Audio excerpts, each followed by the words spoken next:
Buen día, licenciado. Buenos días, licenciado. Buenos días. Buenos días, licenciado. Buenos días. Comenzamos entonces.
Bien.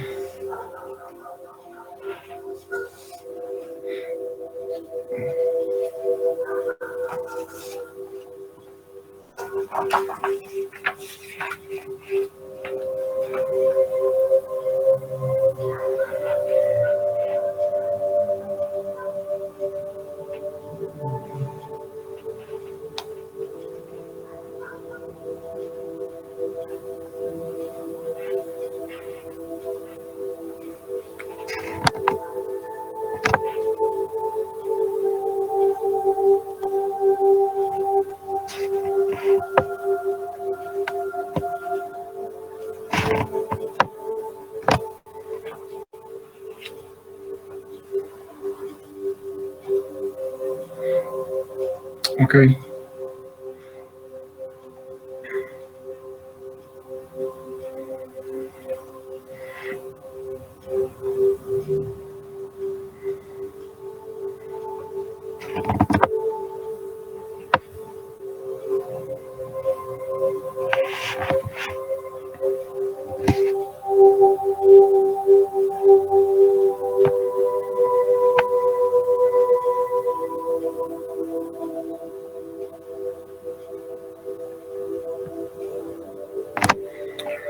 Bien. Ok, vemos entonces, ya viendo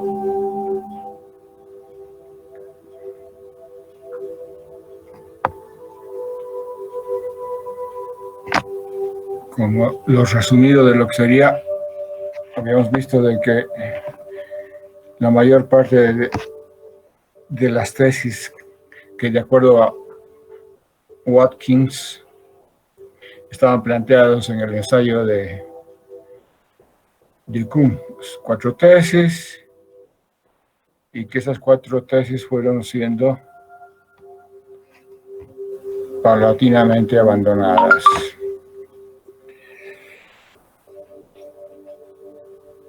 Viendo ya lo que quedaría entonces, de acuerdo a Blau, de Kuhn, está la desconfianza en los juicios normativos, en los factores cognitivos, y le da más importancia a los factores sociológicos, ¿no?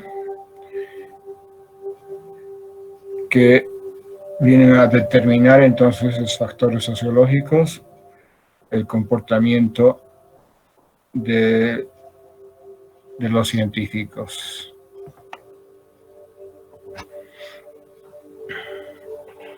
Sintetizando entonces, Kuhn habría fundido prescripción y descripción.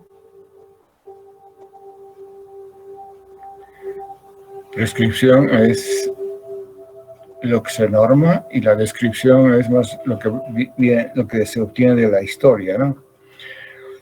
Entonces habría fundido prescripción y descripción, por lo tanto habría deducido su metodología de la historia de la ciencia. A partir de su investigación en la historia de la ciencia, habría deducido su metodología.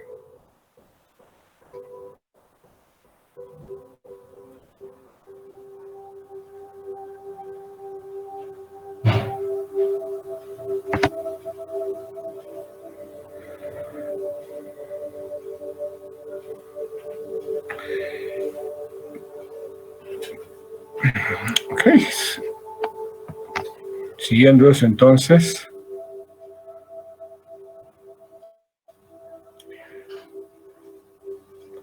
estaríamos viendo que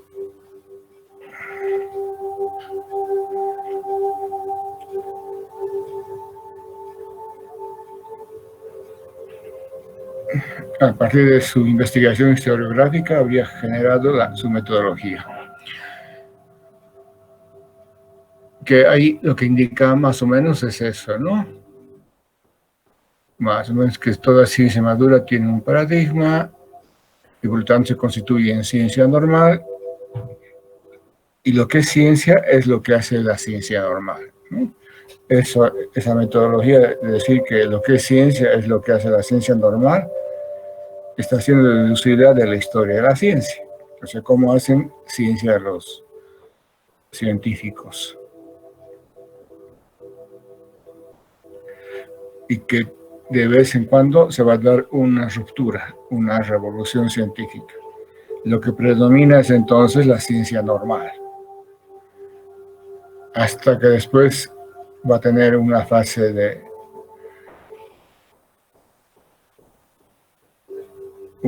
donde se empieza a entrar en crisis la ciencia normal, y de ahí va a surgir una revolución científica.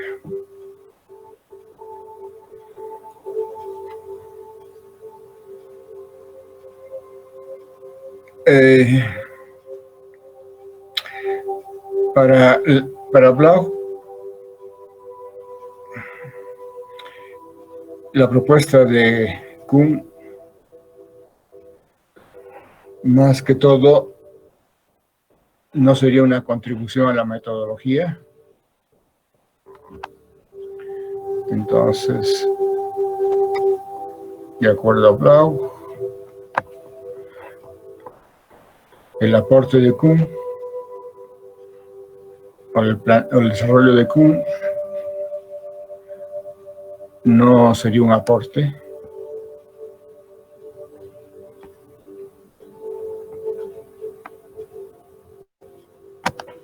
a la metodología,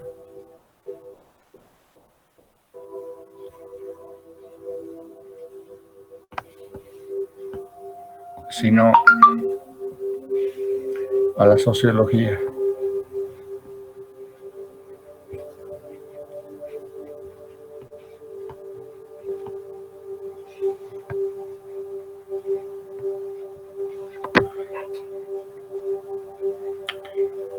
Sino a la sociología, no la metodología de la ciencia,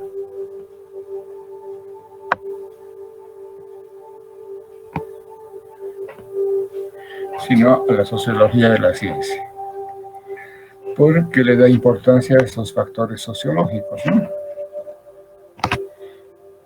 Como la autoridad, la jerarquía, la identificación con el grupo, que es lo que prevalece en la ciencia normal. Bueno, el trabajo entonces de Bloch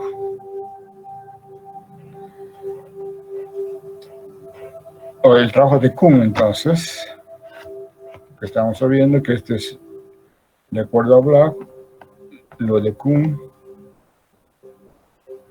no sería un aporte a la metodología, sino a la sociología de la ciencia. Ok, entonces el trabajo de Kuhn, este aporte de Kuhn,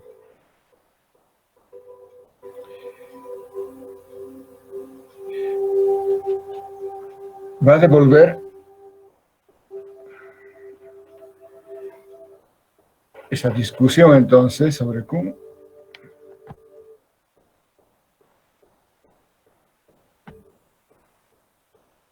nos va a volver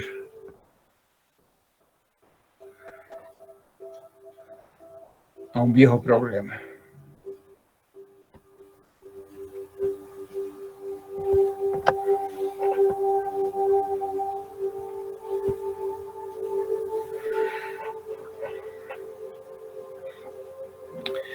Acerca de la relación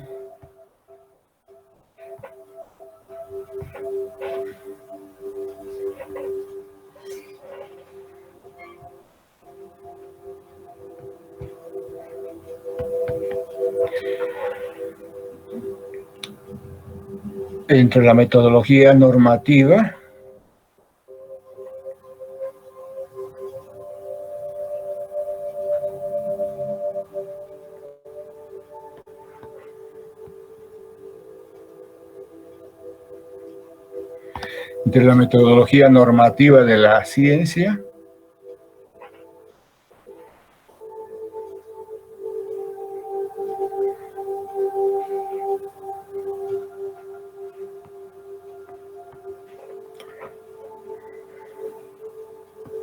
y la historia positiva de la ciencia.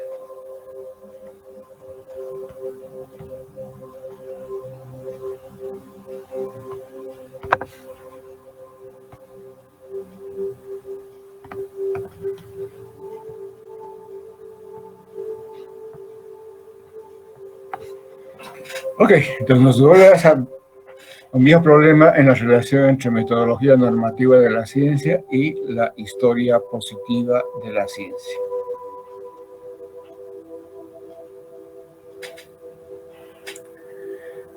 ¿Cuál es ese problema? Entonces, el problema es el siguiente.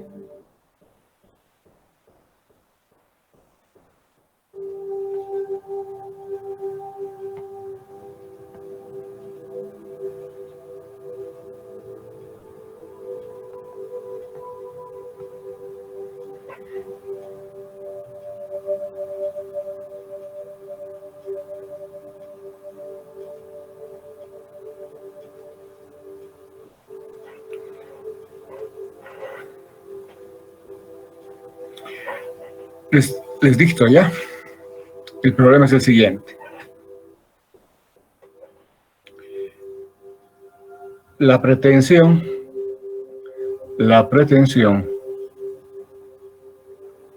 de que es posible escribir una historia de la ciencia, de que es posible escribir una historia de la ciencia tal como realmente ocurrió,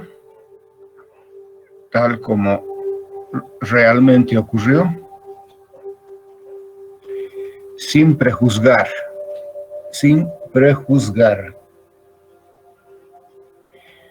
en modo alguno la distinción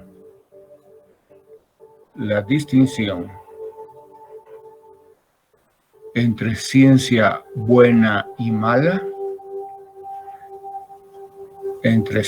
buena y mala, punto y coma, es decir,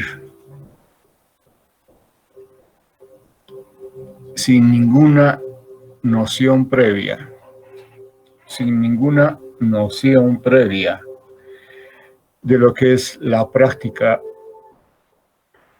científica sana,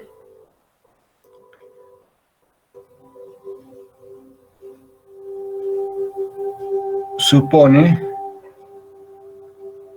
cometer la falacia inductiva en el estudio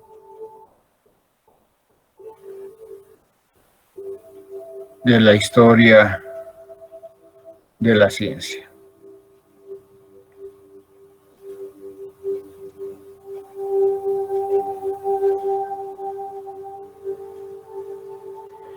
¿Ok?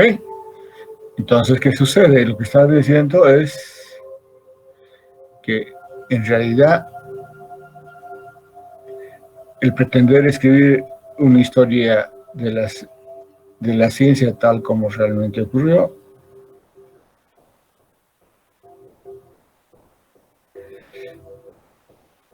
lleva más bien a decir las cosas como deberían ser. O sea, en vez de decir las cosas como son, en realidad se ve arrastrado a decir las cosas como deberían ser.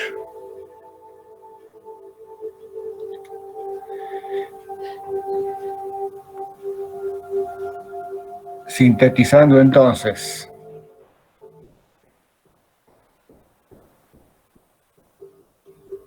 se podría decir que todas las proposiciones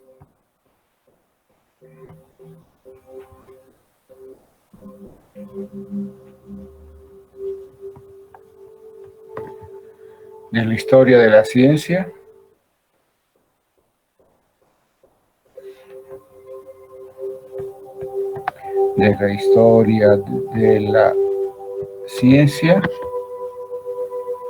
están cargadas de metodología.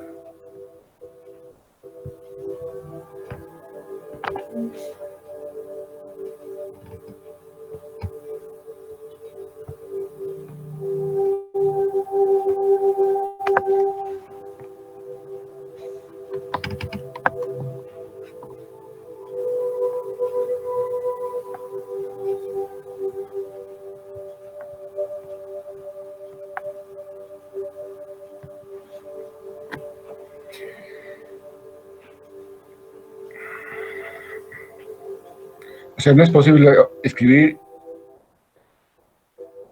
tal como realmente ocurrió. Siempre se va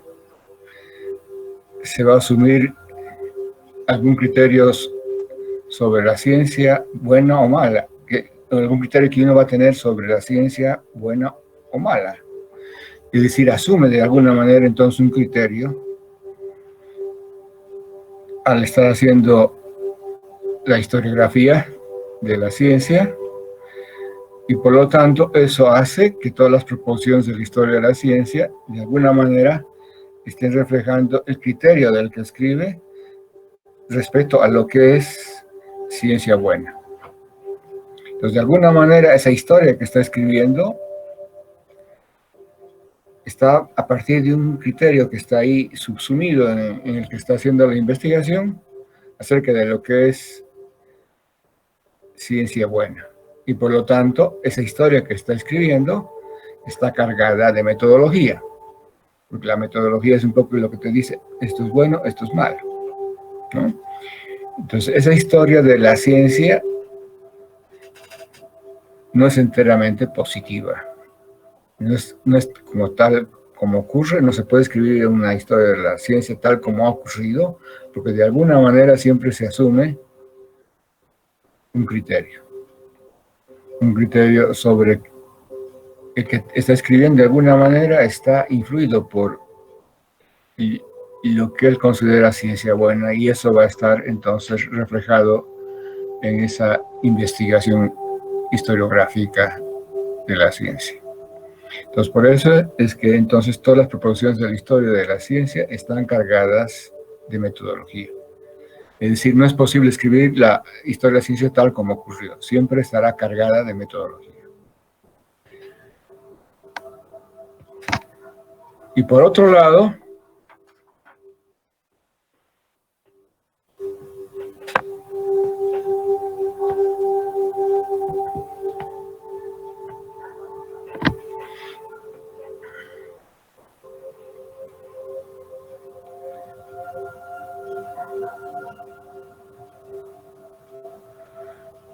entonces,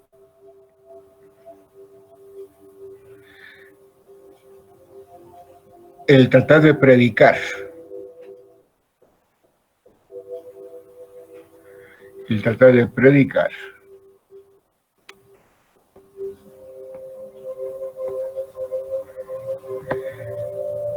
las virtudes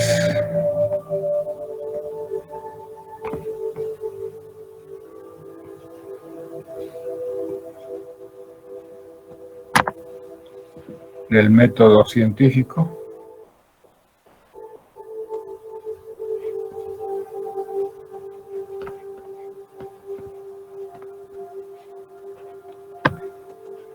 ignorando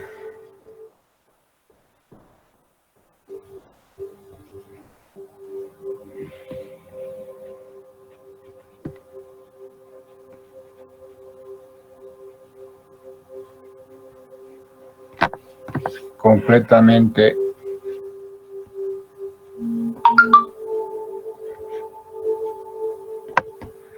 la cuestión de si los científicos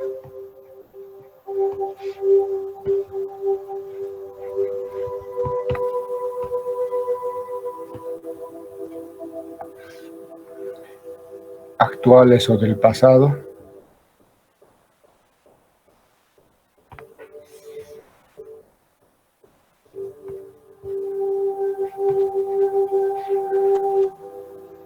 han practicado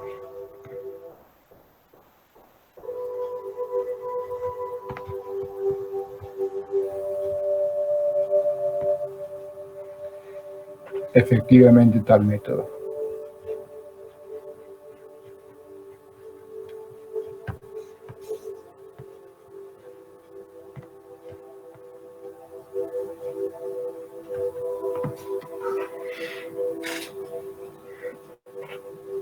O sea, el ignorar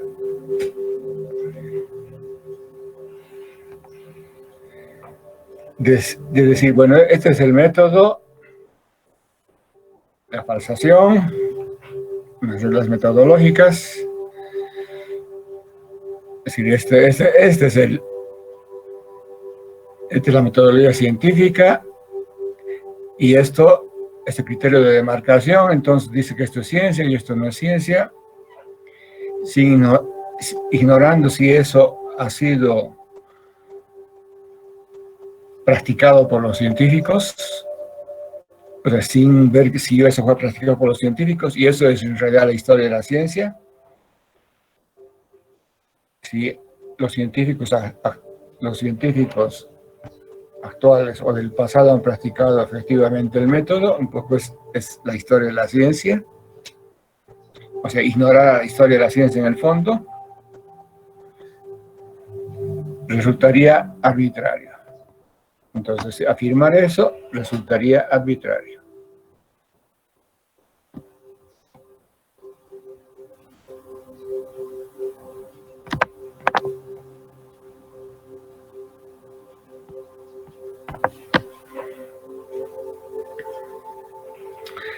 ¿Por qué? Porque ningún metodólogo, ningún filósofo de la ciencia, en el fondo, ignora la historia de la ciencia, o puede ignorar. Porque la propuesta, por ejemplo, de Popper es ahistórica. Quiere él solamente basar que la filosofía de la ciencia, la metodología de la ciencia, esté basada solamente en una cuestión normativa, lógica, sustentada lógicamente. En su criterio de demarcación, la falsación se basa en el modus tollens, que es una operación lógica, demostrativa. Entonces, que sus conclusiones siempre resultan siendo ciertas. Y que eso es suficiente, entonces que solamente sea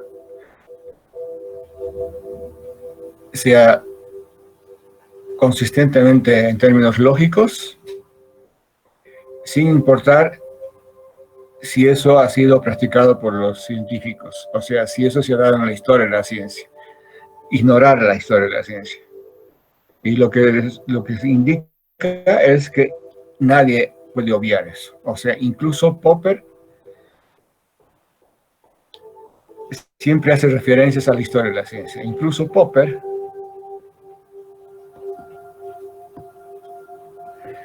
aunque Popper afirma solamente que debe ser la metodología normativa y obviamente sustentada de manera lógica, incluso Popper no resiste. No resiste a hacer referencia a la historia.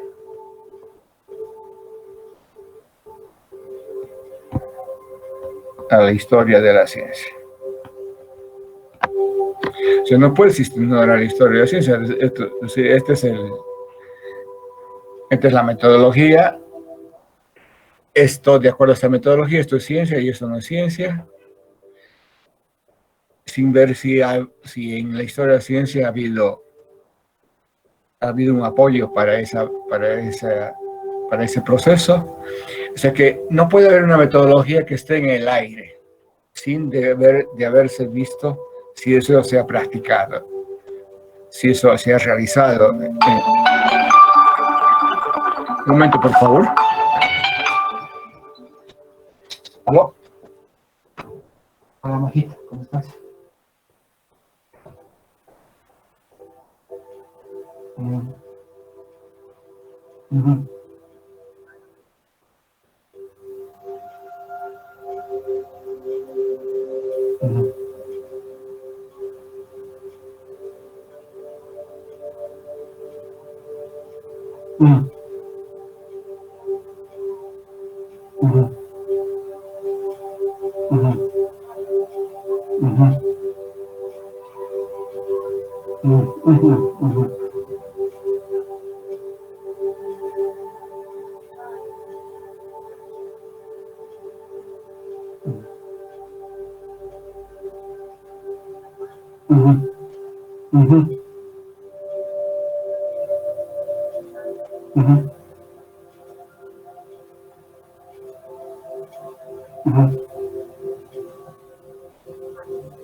Ya. Ajá.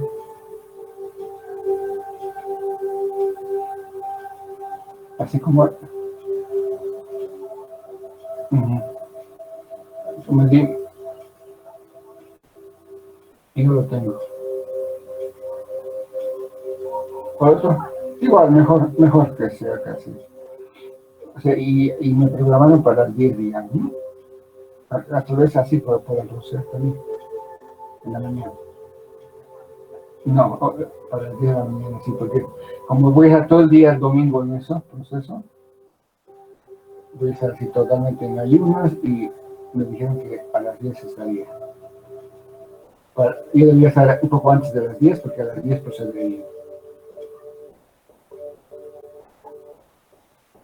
Ok.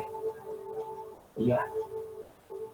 Porque si voy a estar el domingo, no podía estar la mañana más, no podía estar la mañana más haciendo eso, digamos, o sea, porque lo que tengo solamente es para el domingo.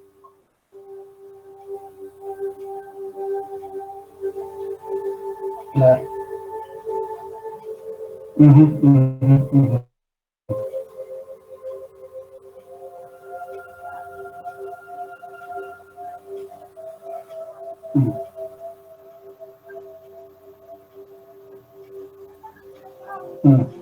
Ya, y eso yo ya veo, o sea, yo me veo entonces cómo voy a organizar.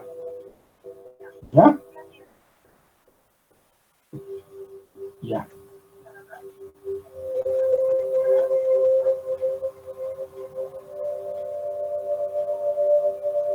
Ya, bajito. Ya, bajito. Gracias, muchas gracias. Estoy dando clasecitas. Ya, ok, pues podríamos hablar más, pero estoy dando clasecitas. No, pero ¿por qué? Pues más bien me estás haciendo las cosas bien para mí. Pero, gracias. O sea, ¿listo? Listo. Ok, vale. Chao.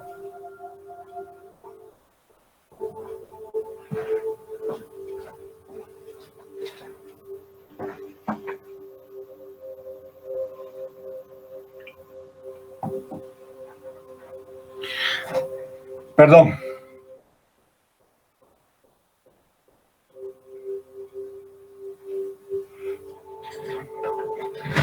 Perdonen, pero es una llamada importante. Ok, entonces, no es posible entonces que pueda haber también una metodología sin que descanse de alguna manera en la historia de la ciencia. Entonces, por lo tanto, se puede afirmar, por lo tanto, entonces se puede afirmar que todas las proposiciones, o se podría afirmar o indicar también entonces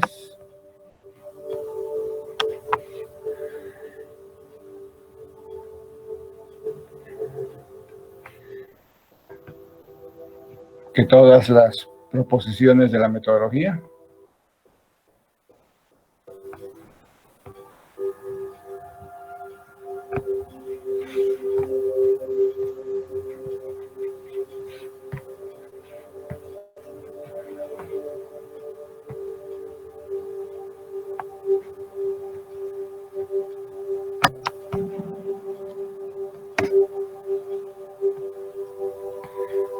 de la ciencia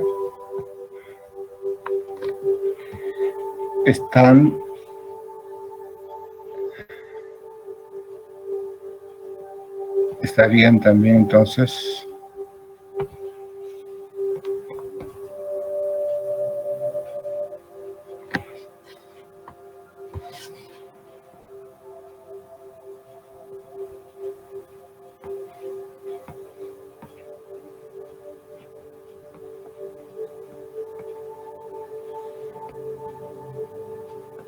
en la historia de la ciencia.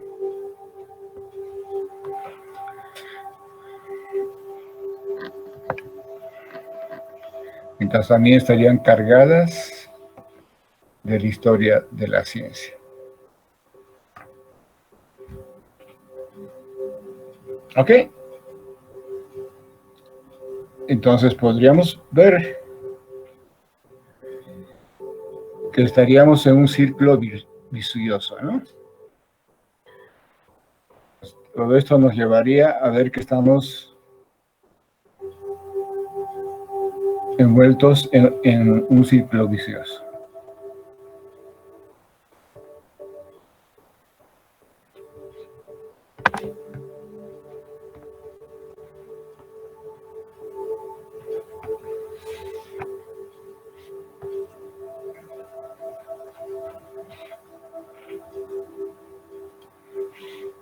Estaríamos entonces envueltos en un círculo vicioso. ¿Y cuál es ese círculo vicioso?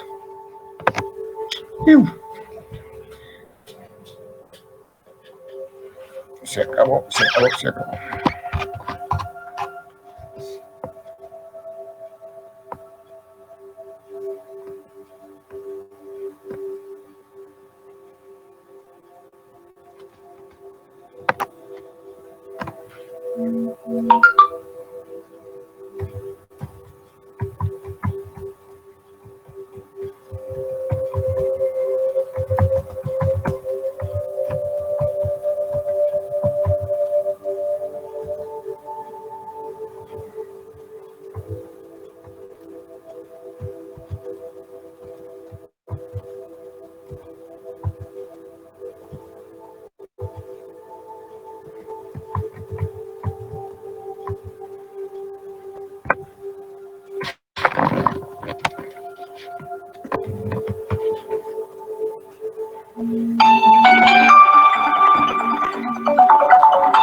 Bueno, seguiremos.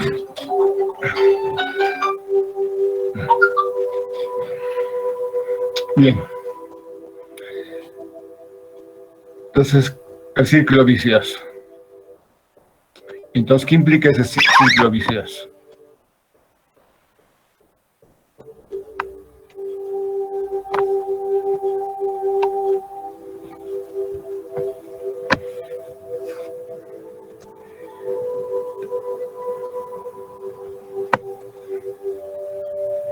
Entonces, implica la imposibilidad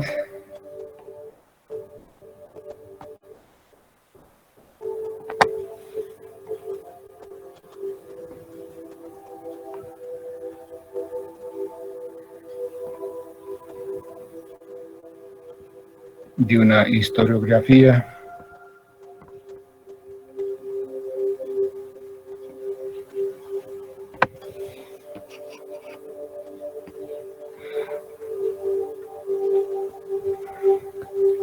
de la ciencia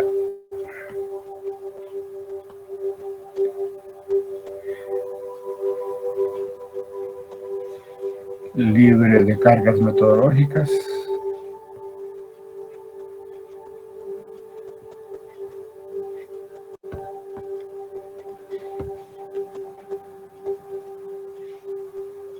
y totalmente descriptiva,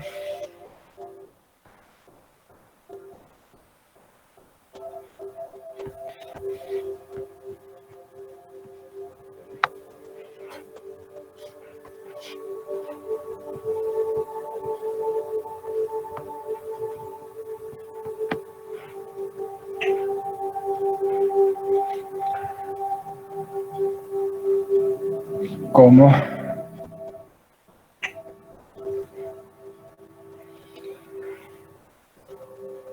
la de una metodología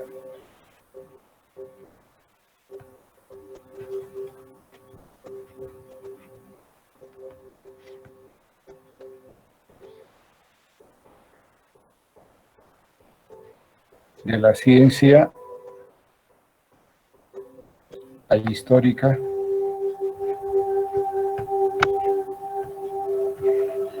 y puramente prescriptiva.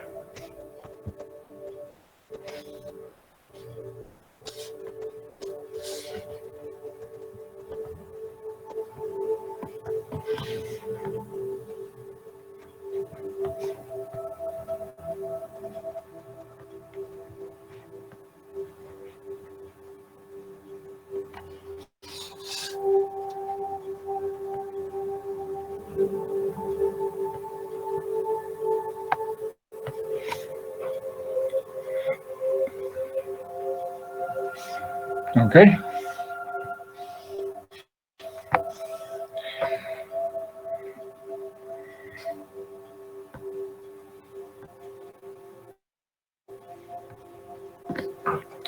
Ok, no hay posibilidad de una historiografía que sea totalmente descriptiva, ¿no? Sin cargas metodológicas, y tampoco hay una posibilidad de que una metodología de la ciencia puramente prescriptiva, es decir, sin referencias a la historia de la ciencia, o sea, ahistórica. Entonces, no hay una metodología totalmente prescriptiva, ni tampoco hay una historia de la ciencia totalmente descriptiva. La una y la otra están siempre cargadas, por un lado, de historia de la ciencia o de cargas metodológicas, está cargada de metodología. Las proposiciones estarán siempre cargadas de metodología o de historia de la ciencia.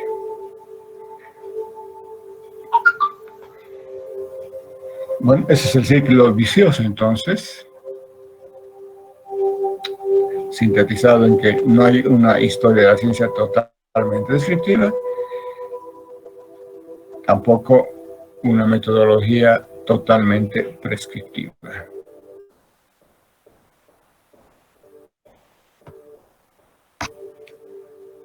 Ok, es lo que va Vamos a pasar a Lakatos.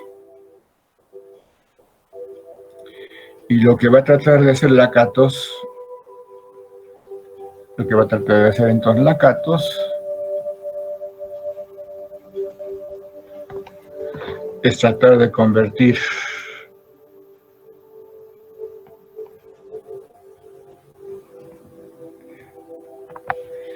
el círculo vicioso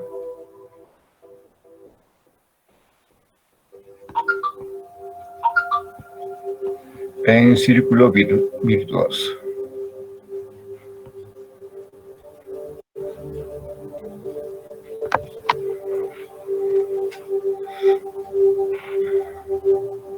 Convertir entonces en un círculo virtuoso.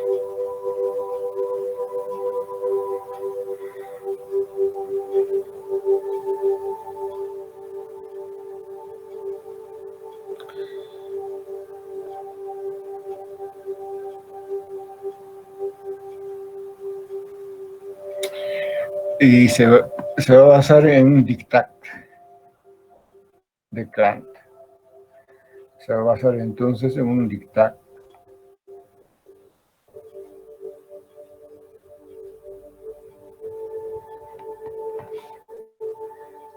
de Kant.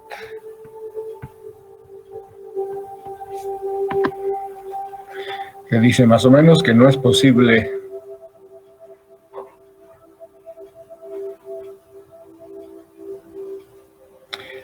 una filosofía de la ciencia, porque diga, una filosofía de la ciencia, sería así, una filosofía de la ciencia sin la historia de la ciencia es el vacío. Una filosofía de la ciencia sin la historia de la ciencia es el vacío, sin contenido, quiere decir. Como tampoco es posible, como y la historia de la ciencia,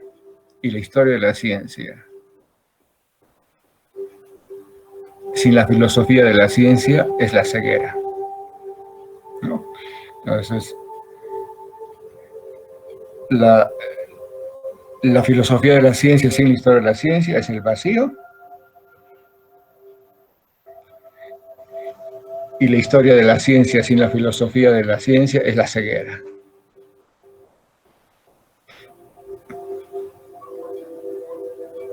Que está entonces también refiriéndose a este círculo vicioso, ¿no? Una filosofía sin historia es sin contenido, vacía. Y una historia de la ciencia sin la filosofía es la ceguera, o sea, no sabes dónde vas. Estás ahí viendo datos, información, pero estás ciego, no tienes orientación, no sabes dónde vas. Pues seguir acumulando datos, digamos, información, pero ¿dónde vas a ir? Si no tienes la guía de la filosofía de la ciencia. Por eso es una historia de la ciencia sin la filosofía de la ciencia es la ceguera. No sabes dónde estás yendo. ¿Ok? Hoy se va a basar entonces, Lakatos va a tratar de convertir el círculo vicioso en un círculo virtuoso. Pasamos entonces a Lakatos.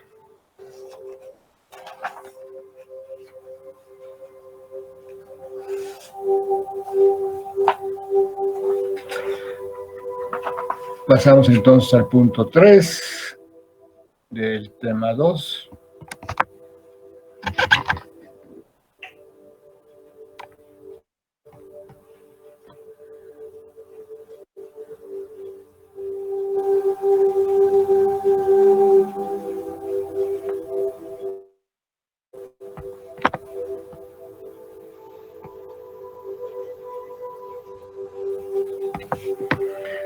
La metodología de Lakatos.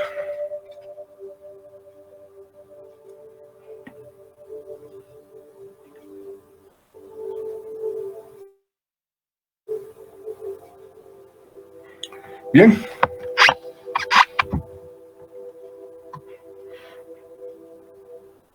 Tenemos entonces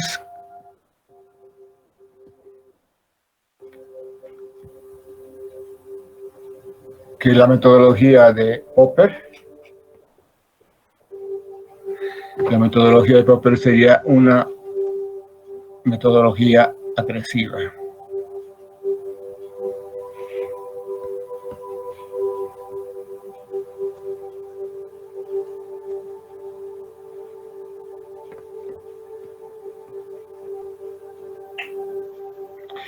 Se denomina así por Blau, ¿no? Una metodología agresiva. Porque de acuerdo a Popper, gran parte de lo que se considera ciencia no sería ciencia, ¿no? No podría resistir a la falsación. Más las reglas metodológicas. Entonces, la metodología de Popper es una metodología agresiva. Dura con las ciencias. Agresiva, dura.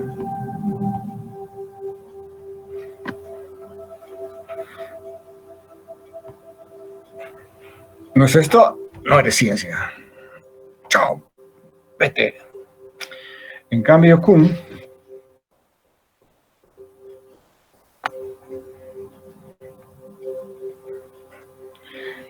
su metodología sería defensiva, digamos, de acuerdo a eso. Entonces sería una metodología defensiva.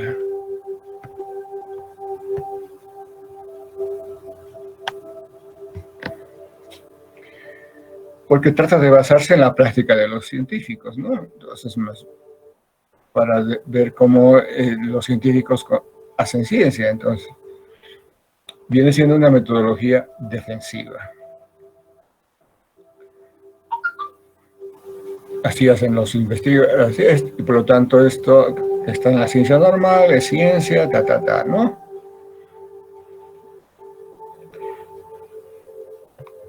Vendría siendo entonces una metodología defensiva.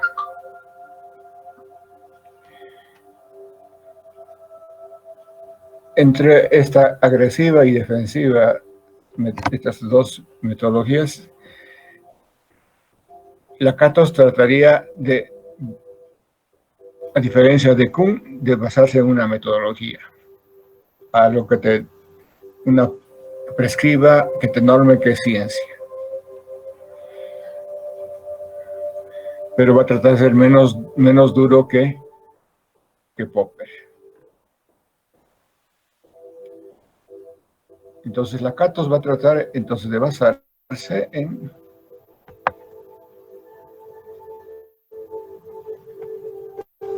una metodología.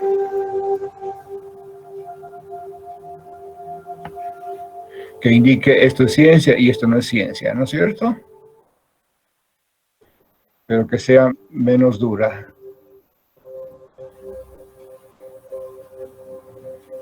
Menos dura que Popper.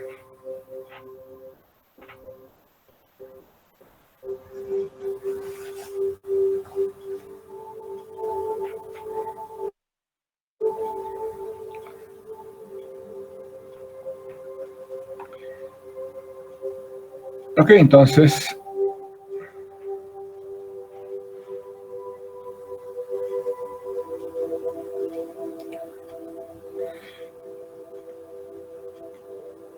si tenemos a partir de eso entonces va a tratar de decir esto es ciencia y esto no es ciencia, ¿no? Pero no de la manera drástica como la que planteó Popper.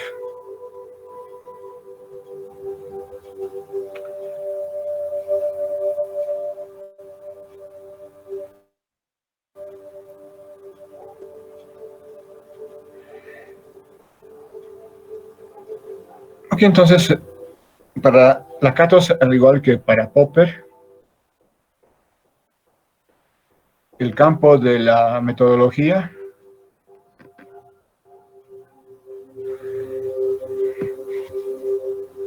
es el campo lógico.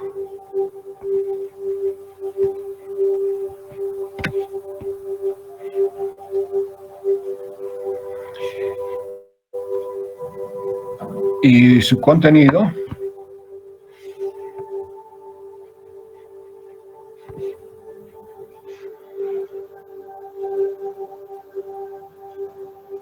un conjunto de reglas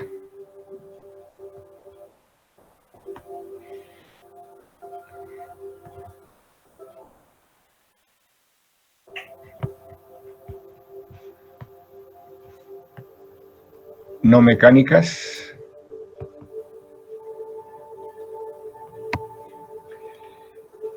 destinadas a la evaluación.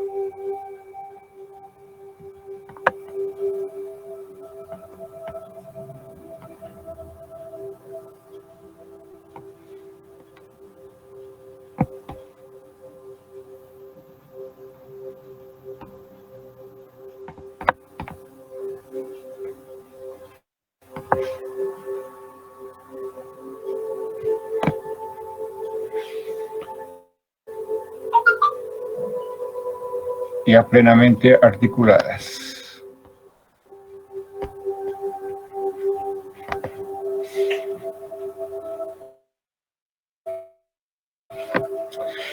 Estamos igual que Popper ahí, ¿no?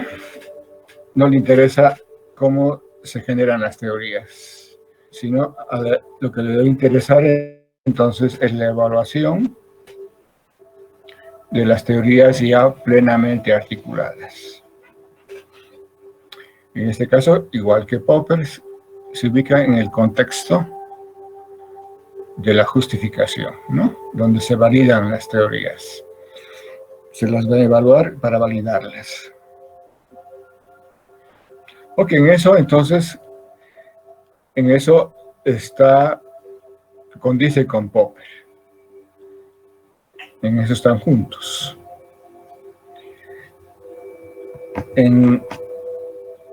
¿En qué va a diferir con Popper? Difiere de Popper.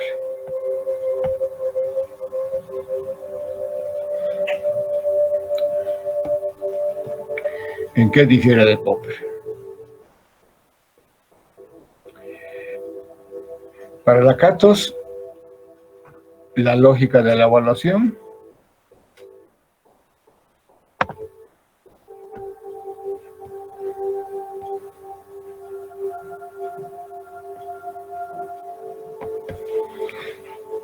que va a manejar es al mismo tiempo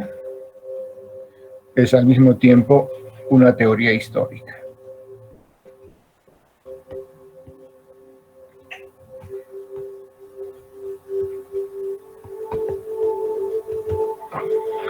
Ok, la lógica entonces a la vez es una teoría histórica.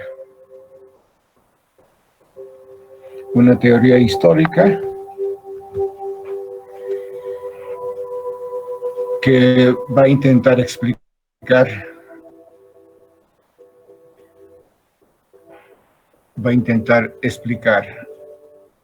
retrospectivamente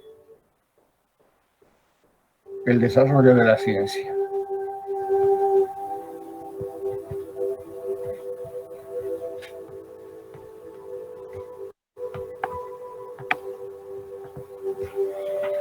Va a tratar entonces, como teoría histórica, va a tratar de explicar retrospectivamente el desarrollo de la ciencia. Entonces, además de ser una lógica de la evaluación, va a ser también una teoría histórica que va a tratar de explicar retrospectivamente el desarrollo de la ciencia.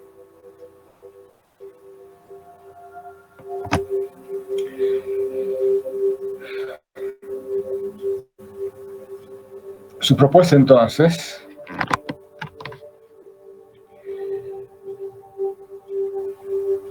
en tanto metodología normativa de la ciencia, en tanto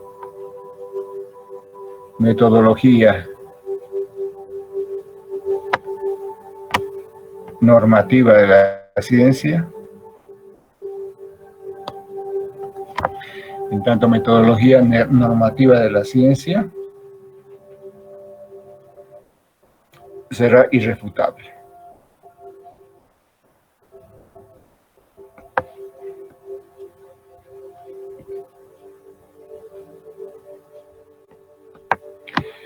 será irrefutable en tanto metodología no, porque está sustentada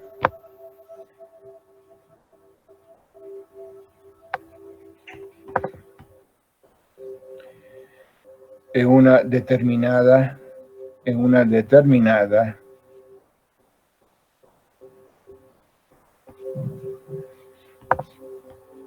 epistemología.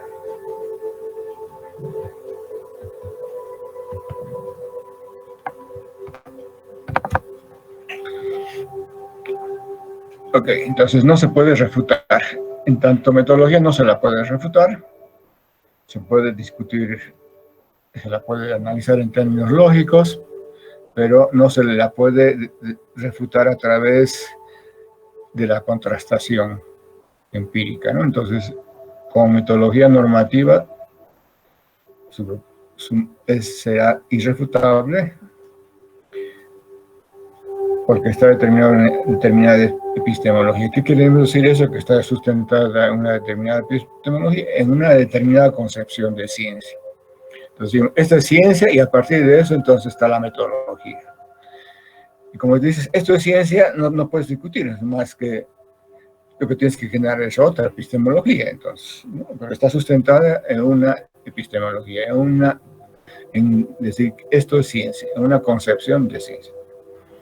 Esto es ciencia y a partir de esto que se define como ciencia, entonces está la metodología. Y por lo tanto, la metodología será irrefutable. Entonces, su propuesta como metodología es irrefutable. Pero como teoría histórica,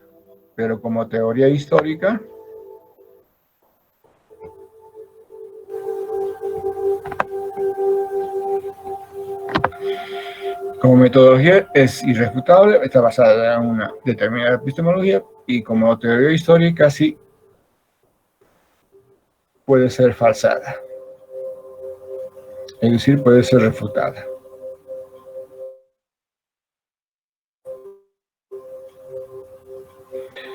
Como teoría histórica, entonces, ¿qué es lo que está haciendo? Está indicando que los científicos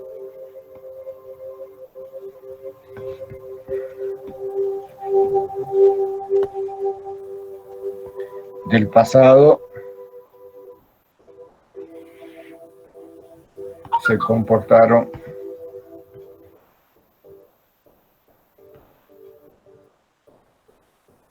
de acuerdo a la metodología.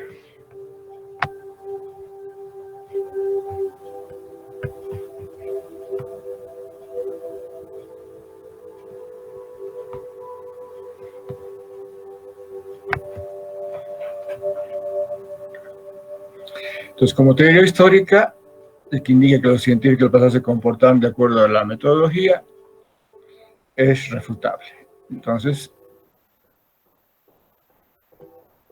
es refutable.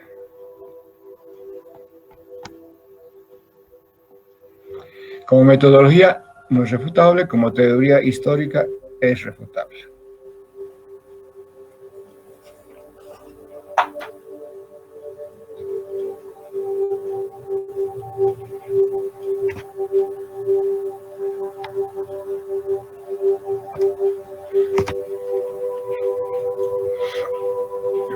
Ahora, Lakatos se apoya en la falsabilidad de Popper.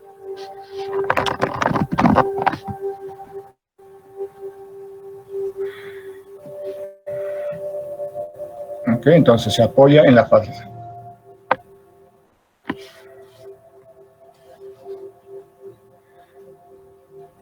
Se apoya en la falsabilidad, en la falsación.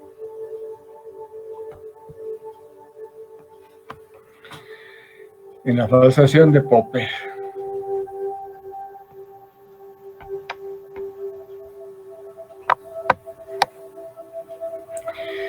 Pero para Lakatos, la falsación no es entre teoría y la evidencia empírica. Y a través de la evidencia empírica se puede falsar. O sea, si se encuentra lo que prohíbe, entonces queda falsada. Entonces ahí la falsación es entre la teoría y la evidencia empírica. Entonces, a través de su contrastación con la evidencia empírica, de acuerdo a Popper, puede ser falsada una teoría. Pero para Lakatos, aunque se apoya en la falsación, pero para Lakatos, una teoría puede ser falsada por otra teoría, ¿no? Entonces, la falsación se diferenciaría en relación a Popper en eso. Entonces, una teoría es falsada por otra teoría.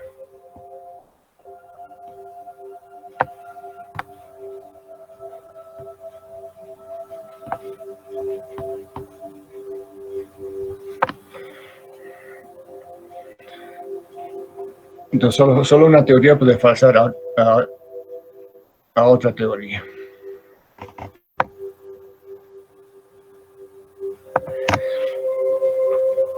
Ahora, para Lakatos,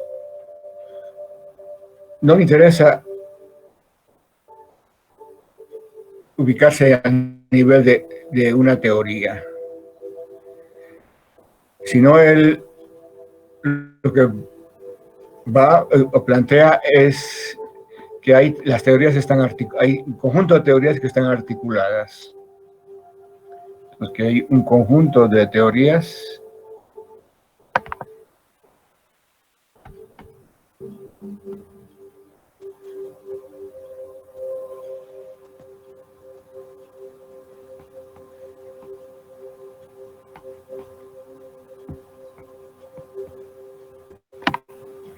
y ese conjunto de teorías entonces que están articuladas constituye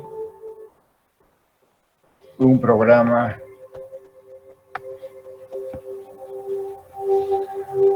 de investigación científica.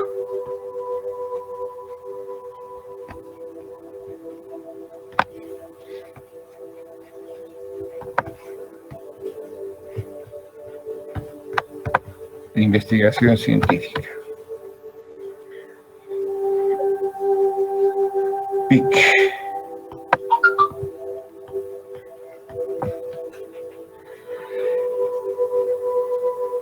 Entonces, un programa de investigación está compuesto por un conjunto articulado de teorías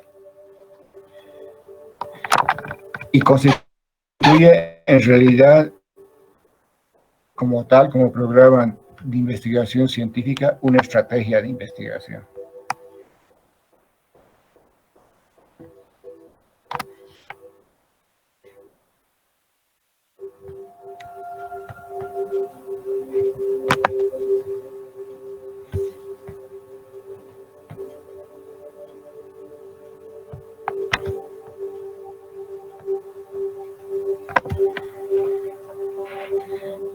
Entonces, en este caso, apunta hacia el futuro, ¿no? Hacer una estrategia tiene una perspectiva hacia el futuro. Es una estrategia hacia adelante.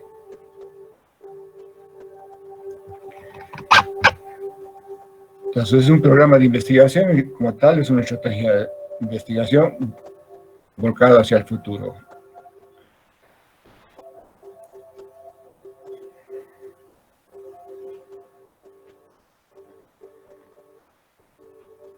Y por lo tanto,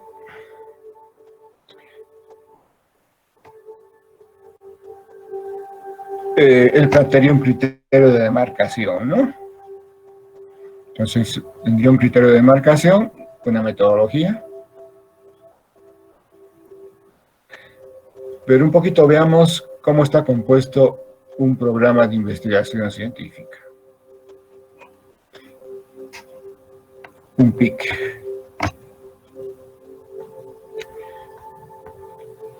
Entonces, un PIC tiene dos grandes componentes.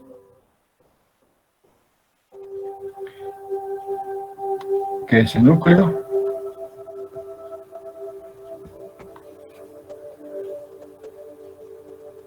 Y el cinturón protector.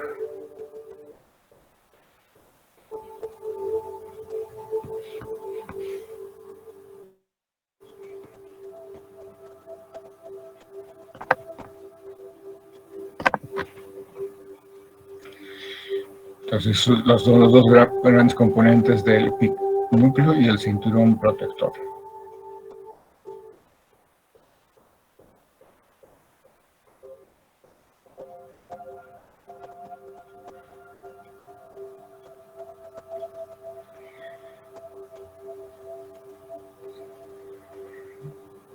El núcleo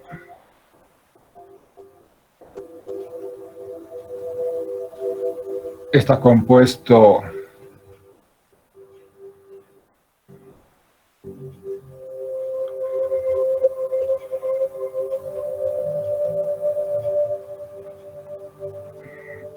por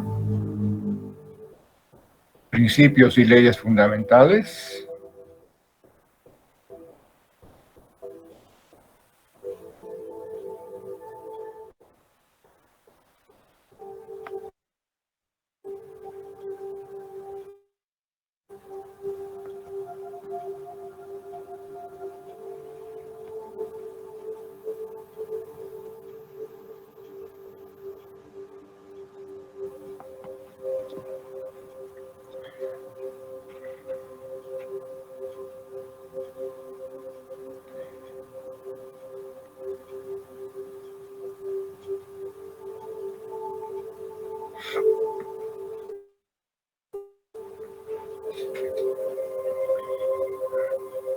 y también por metafísica.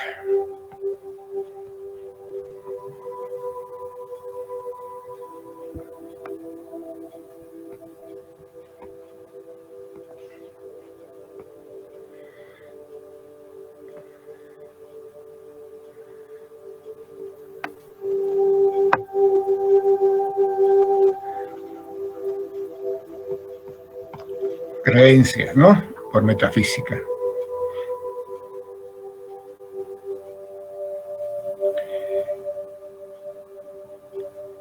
Y por una heurística.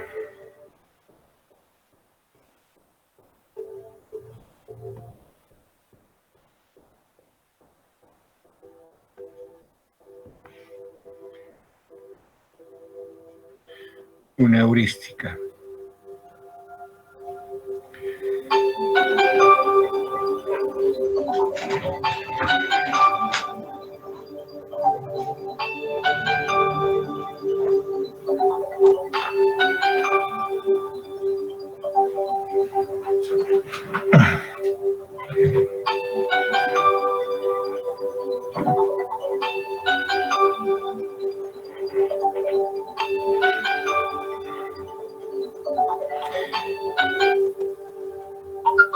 Y la heurística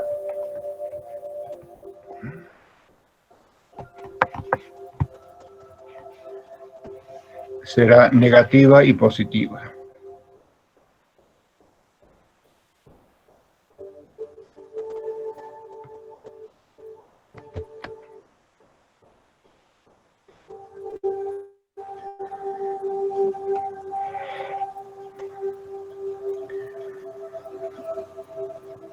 Entonces veamos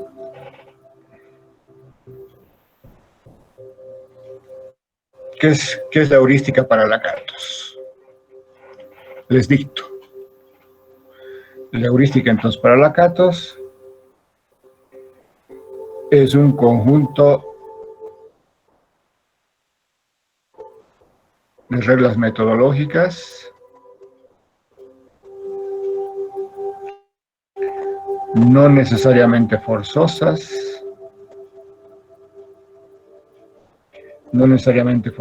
coma, positivas y negativas, coma, que sugieren o establecen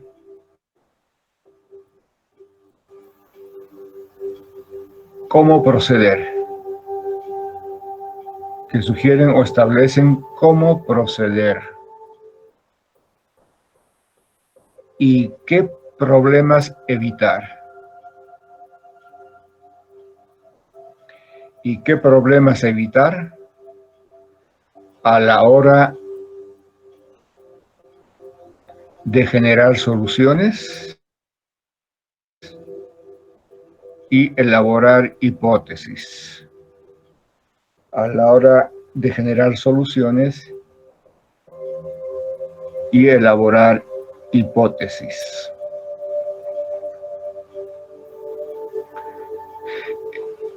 Por eso es una estrategia, digamos, porque la heurística entonces orienta, no andas perdido, ¿no? Entonces es por eso una estrategia de investigación y la heurística orienta cómo se puede proceder, etcétera. Entonces son negativas y positivas. Entonces la heurística negativa prohíbe refutar el núcleo. Entonces la heurística negativa prohíbe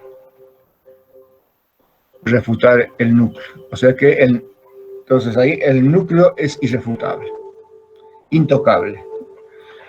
Entonces la heurística te dice, el núcleo es irrefutable, es intocable. Entonces el núcleo es intocable, no se toca. Entonces la parte dura el núcleo es la parte dura del PIC.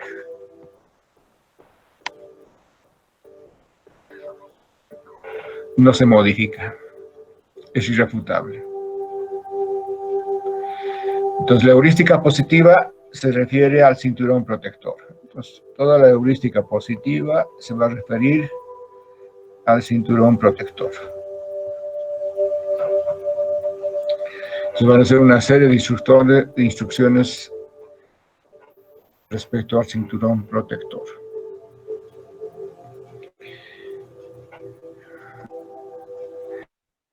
Entonces, en la metafísica son creencias, por ejemplo, como el caso de la economía neoclásica. Entonces, la economía neoclásica cree que el mercado se autorregula, ¿no?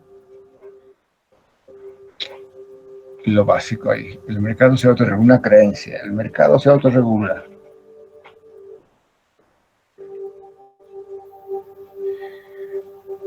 Ok, entonces, ¿y qué está compuesto del cinturón protector?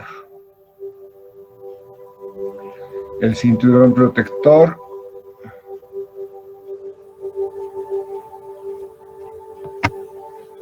está compuesto de las hipótesis auxiliares,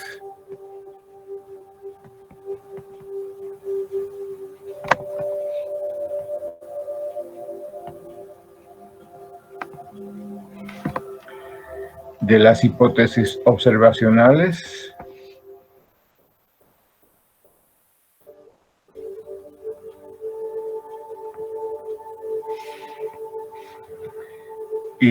y por las condiciones iniciales.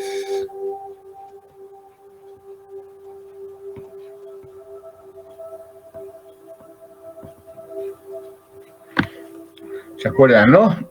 Del modelo hipotético deductivo, entonces, y las condiciones iniciales. Entonces, esos son los componentes del cinturón protector: hipótesis sociales, observacionales y condiciones iniciales. Pero además, en el cinturón protector se van a combinar, en el cinturón protector, entonces también además se van a combinar las leyes fundamentales del cinturón protector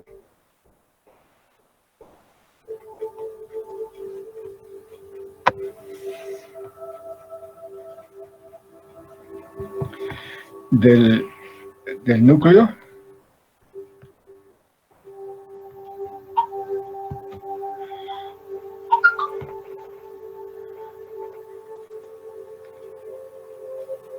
se combinan entonces las leyes fundamentales del núcleo con esto con las hipótesis auxiliares, las condiciones iniciales del cinturón protector. Se combinan entonces las leyes fundamentales con las hipótesis auxiliares de observación y condiciones iniciales, y como resultado entonces aquí. Como resultado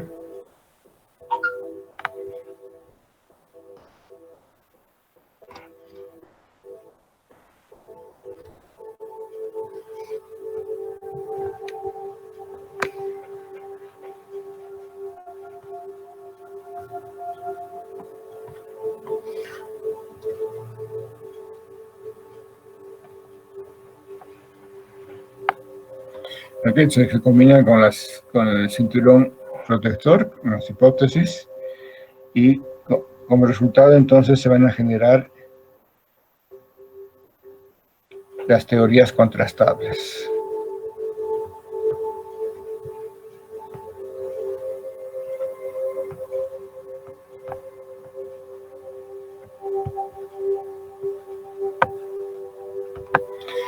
Las teorías contrastables. Entonces ahí se generan las teorías contrastables, es decir, las que se van a contrastar con la evidencia empírica, ¿no? Ok, entonces el núcleo está compuesto por las hipótesis auxiliares, hipótesis observacionales, condiciones iniciales.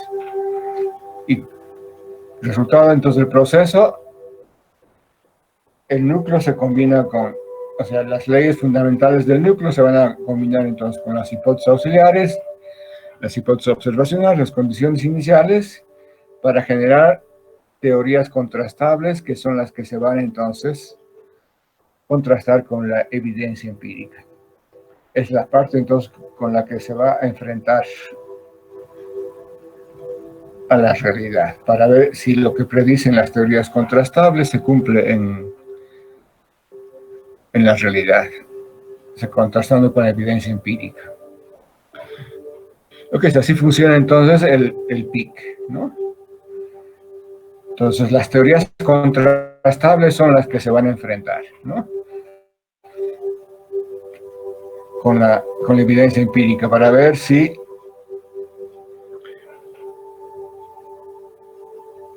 se valida o no. Ok, el núcleo es intocable, es irrefutable, la heurística dice que es irrefutable, no se aplica a la falsación, pero sí la falsación se aplica al cinturón protector. Y en el cinturón protector es donde surgen las teorías contrastables.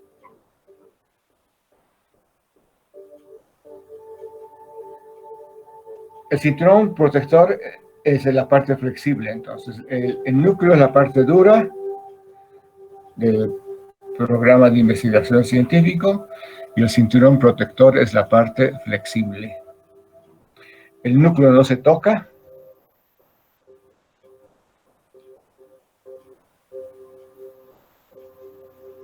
No es falsable, no se toca. El cinturón protector es flexible, puede ser modificado. El cinturón protector entonces modificable. El núcleo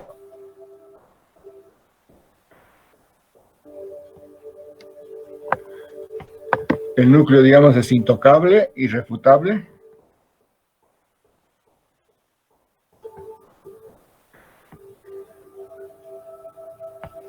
No se lo toca, el núcleo ahí está, es irrefutable. La refutación no se aplica ahí, es intocable.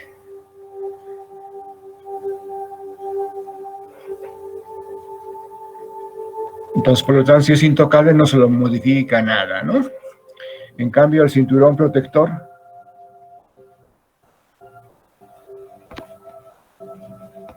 es la parte flexible, esta es la parte dura. Esta es la parte flexible y es modificable.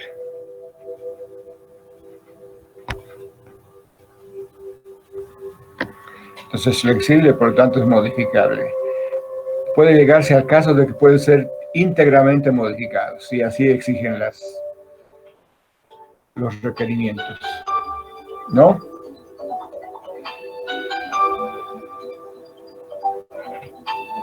El núcleo es intocable, es la parte dura, pero el núcleo no es refutable, pero puede ser abandonado.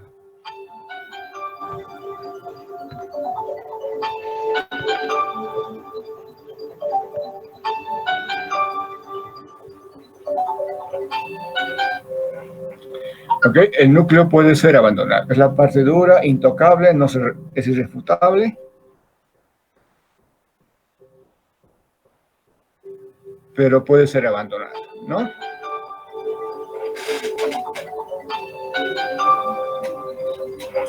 momentito, por favor.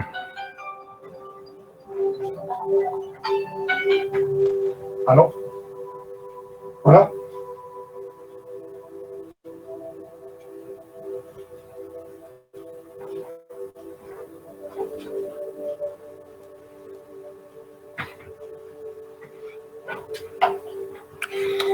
Ok, ahí quedaremos, ¿ya?